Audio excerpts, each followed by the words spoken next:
Hi, good morning, guys. So today we're going to start lesson 10.1. As I've been doing, I'm going to post a blank copy of the notes to Google Classroom along with my answer key.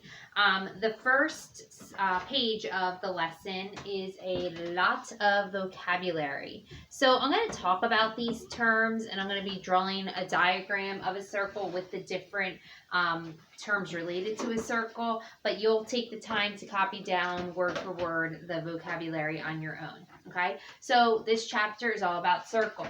Here I have a circle, and a circle, I'll kind of read some of the vocab, is a set of all points in a plane that are equidistant from a given point. That given point is the center of the circle. Okay, every point on the circle is the same distance from the center of the circle. We're going to name our circle based on that middle point. So I would name this circle A. Okay, so if I was to name it, I would go over here and say circle A. All right, that's indicating I'm talking about this circle. Okay, so I just talked about the center, which is your next term. All right, the center, the point from which all points on a circle are equidistant.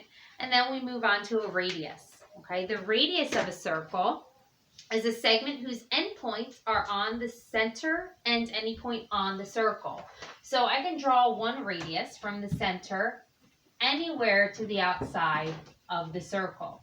The endpoints are on the center and on the outside part of the circle. So this segment here is your radius. Okay, I could draw another radii from the center down here, over there, up there. It doesn't matter where I draw it. There are many that I could draw. All right, a radius is a segment. So I'm going to give this point a name. I'm going to call that B. So segment AB is your radius.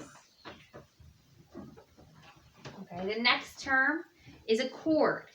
A chord is a segment whose endpoints are on a circle. Okay, so a different color. A chord, an example of a chord, if I have one endpoint there and it goes across and the other endpoint there, that is an example of a chord. And I'll call that CD. So segment CD is a chord. Okay. Next, we have a diameter. A diameter technically is a chord, but it contains the center of the circle. Okay, so if I was to draw a chord that goes through the center, so something like, that color didn't really show up well. Let me go over that in a better green. So a chord is a segment who contains the center of the circle. Or excuse me, a diameter, said the wrong thing. A diameter is a chord that contains the center of the circle. So we'll call this EF. Okay, segment EF technically is a chord, so I could list it as a chord, and maybe I will. It is a chord. But because it goes through the center of the circle, we give it a special name. We call it the diameter.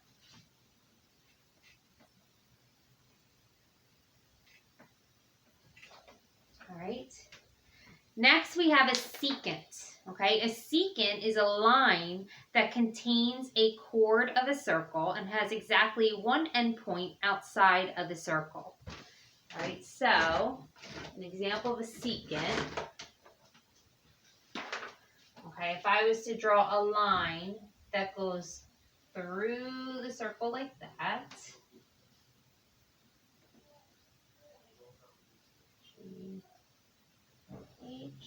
Okay, so line GH is a secant.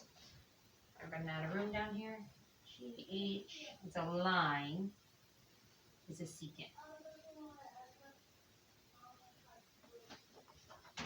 Okay. Next, we have a tangent. Okay, a tangent is a line in the plane of a circle that intersects a circle at one point. So this line is not going to cut through the circle in two spots like a secant does. This line is only going to touch the circle at one spot. It basically grazes by the circle and just intersects the circle at one point. Like, I'm trying to do this. Like that. Okay, so this line, we'll call this line IJ. Line IJ intersects the circle at just one point, one spot, so we call line IJ your tangent.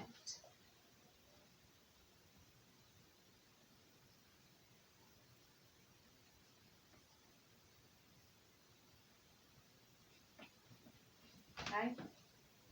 Now the point of tangency. The point of tangency is that point that touches the circle when you have a tangent line. Okay, so by definition it says a point at which the tangent line intersects the circle. So this point right here,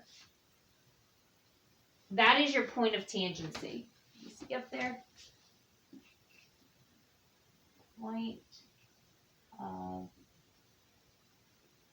tangency. Okay. Next we have tangent circles. So for the next two, actually let me erase.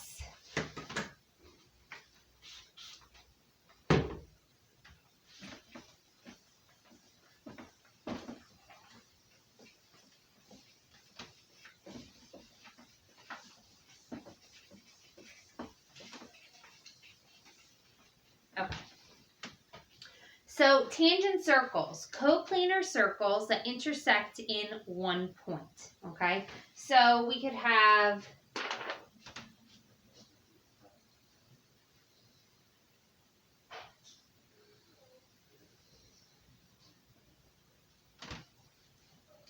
those two circles are tangent circles, okay? By definition, tangent circles that intersect in one point. We also are going to talk about concentric circles, which are circles that have a common center. So circles like those two which share a common center. That's what we call concentric circles. And then we're going to talk about common tangents, a line or segment that is tangent to two coplanar circles. So one example, and I'm going to show others, but these two circles are tangent circles, and if I draw a tangent line, that tangent line is tangent to both circles. So that's a common tangent. Okay, those are just examples. I'm going to get more into that in just a second. Let me erase.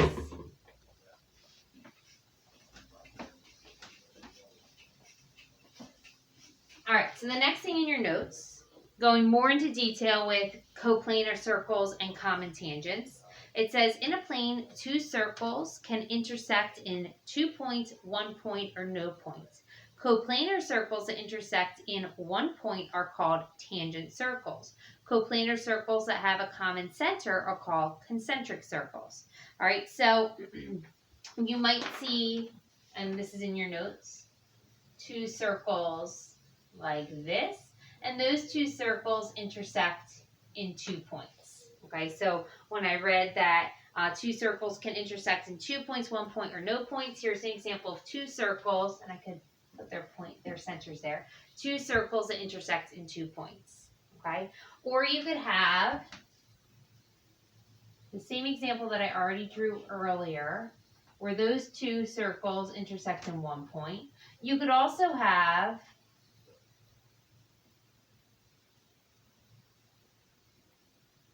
those two circles intersect in 1 point. Okay, so two circles that are not one inside of the other and two circles that are overlapping, all right, both intersect in 1 point. And then we have two circles like that have no common points, or these two circles also intersect with no points. However, they are called concentric circles because they share a common center. All right. So next, we're going to talk about a line or segment that is tangent to two coplanar circles is called a common tangent. And we have common internal tangents and common external tangents. Okay. A common internal tangent intersects the segment that joins the center of the two circles, and a common external tangent doesn't intersect the segment that joins the two points that connect the centers. All right, so for example, if I was to draw the common tangent here, that's the line that's tangent to both circles. And then I could also draw a common tangent there. Okay, so this is a common tangent.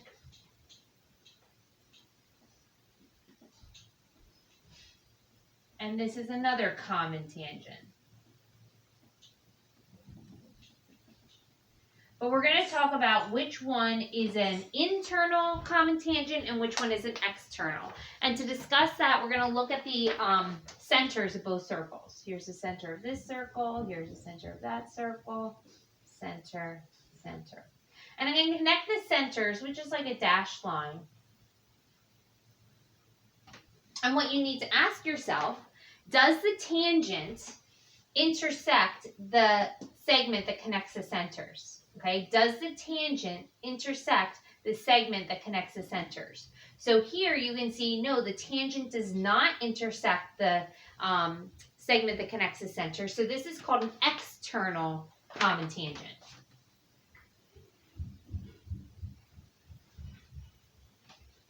However, this tangent does intersect the segment that connects the center. So this is called an internal common tangent. Okay. All right, so moving on to the next page, we just have some examples.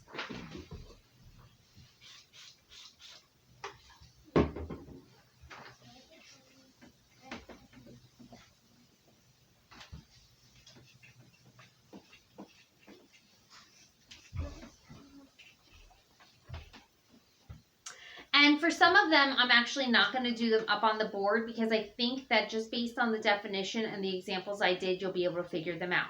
So for example, I want you to try problems 1 through 8 on your own and then come to my answer key and check your answers. Okay, I think you'll be able to handle those on your own. I am going to look at problems 9 and 10 with you, so let me get those set up. All right, I have to draw the diagram.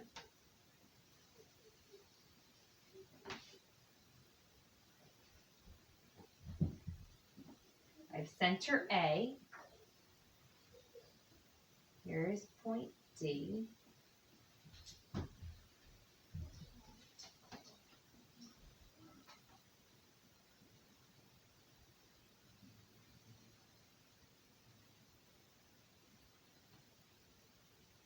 All right, and this is 5.5.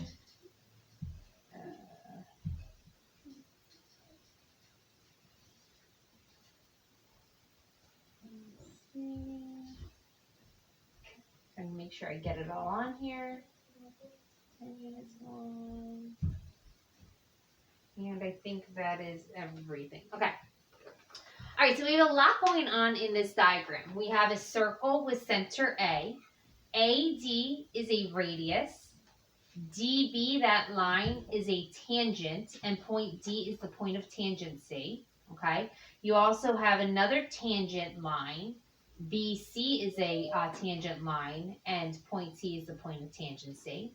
All right, and then you're given this segment AB, okay, with a length of 10, and AD with a length of 5.5. All right, so a few other facts that we're going to talk about.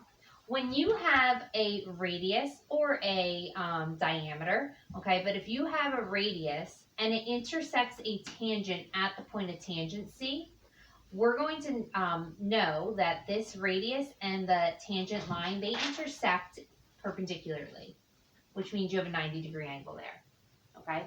And that's really helpful because now, what kind of triangle do we have here? We have a right triangle.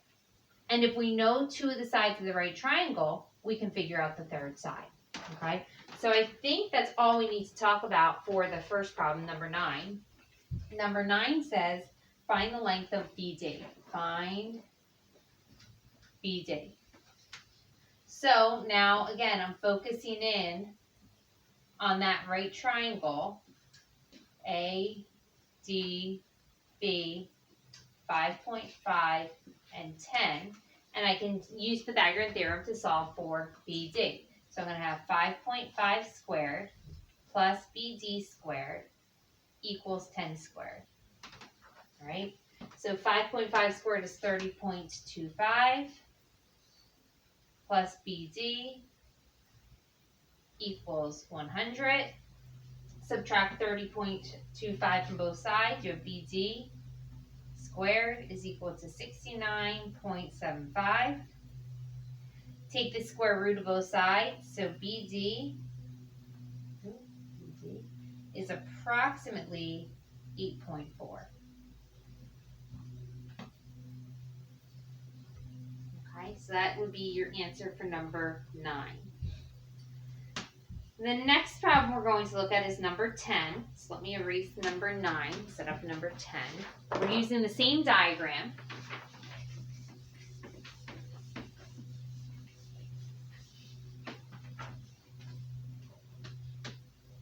All right, so in order to do problem 9, I had to explain to you that when you have a radius and a tangent that meet at the point of tangency, they're always going to be perpendicular to each other. One more fact, and I have them listed in my notes, these 2 facts that I'm going over. The other fact that you need to know is if you have 2 tangents, okay, they're tangent to the same circle and they start from the same external point. So BD and BC are both tangent and they both start from point B. That means that the distance from B to C is congruent to the distance from B to D. So from here to there is going to be the same length as here to there. So you can mark them congruent with little tick marks. Okay? And that's going to help us with problem 10. Problem 10 says, point C is also a point of tangency. Point C is a point of tangency. If BC, so from B to C, if BC is 4x plus 6, 4x plus 6, okay, it says find the value of x to the nearest tenth, okay? Well, we just found out in the last problem that the length of BD was 8.4, so I can use that. So I know that BD is equal to CB, and BD is 8.4. I'm going to set it equal to 4x plus 6, and then I can solve that equation for x. All right, so I'm going to subtract 6 from both sides and get 2.4 is equal to 4x. And then I'm going to divide both sides by 4 and get x is equal to 24 divided by x is equal to 6. Oh, sorry, 0.6. 24 divided by 4 is 4. 2.4 divided by 4 is 0.6. Okay. All right. So that is it. That's the lesson for today. Jump on over to Google Classroom to see what the homework assignment is. I'll see you guys tomorrow. Bye.